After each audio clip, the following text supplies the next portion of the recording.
position. So our take on this continues to be what it has been for some time, which is that when it comes to diplomacy, nothing about Ukraine without Ukraine. Thank you. Alex. Thank you. Staying on the topic, Russian drones reportedly fell on Romanian territory last night as they say they were attacking Odessa. Romania had to fly F-16s in response.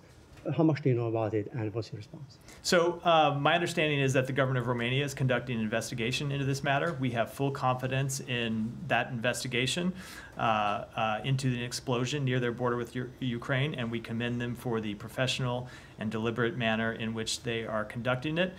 We will continue to assess and share any new information as it becomes available to us. So are you guys involved in the assessment process? No, it's not an investigation being conducted by us. It's an investigation being conducted by Romanian authorities. Obviously, it's on their soil. If they asked us for any cooperation, of course, we would be willing to do that, but it's an investigation being carried out by them.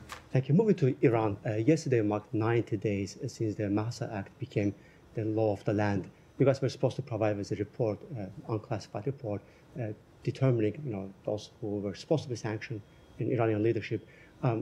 As far as we know, there hasn't been any determination. Is there any update possible? Let me take that back and get you an answer.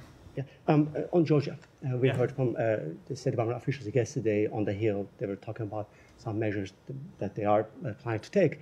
But they also said that it remains, I'm quoting, it remains our hope that Georgian leadership will reconsider their actions, sentiment that I also heard from this podium a couple of weeks ago.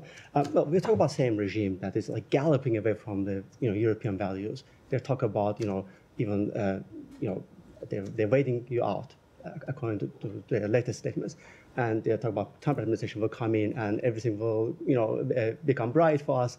They are blacklisting Georgians fighting in Ukraine. What gives you hope that they are open to reconsidering their position? So if you've looked at the actions that we've taken, we have made clear that we are going to judge the Georgian government based on their policies, and that our policies will depend on the actions that they take. And so you saw the Secretary announce a review of our relationship with Georgia. You saw him oppose initial restrictions, initial sanctions on officials in Georgia.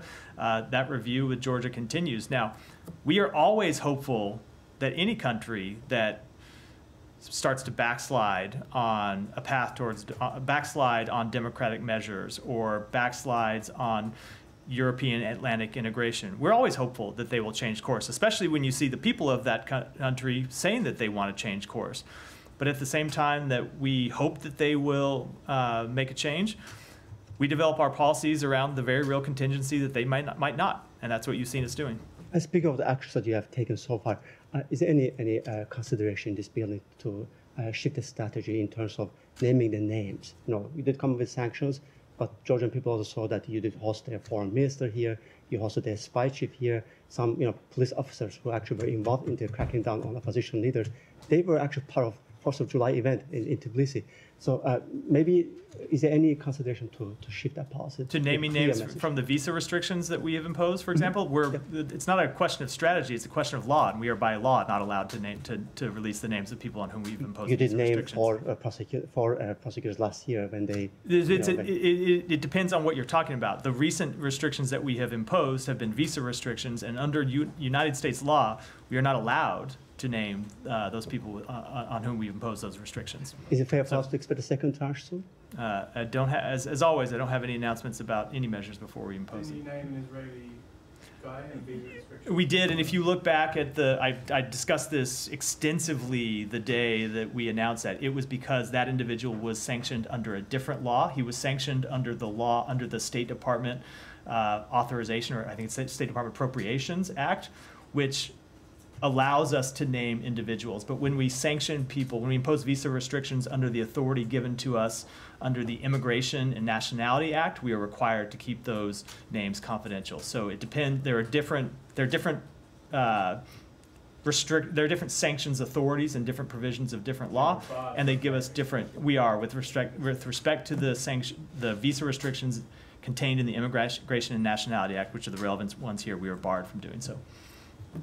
Yeah. I just have one on Iran.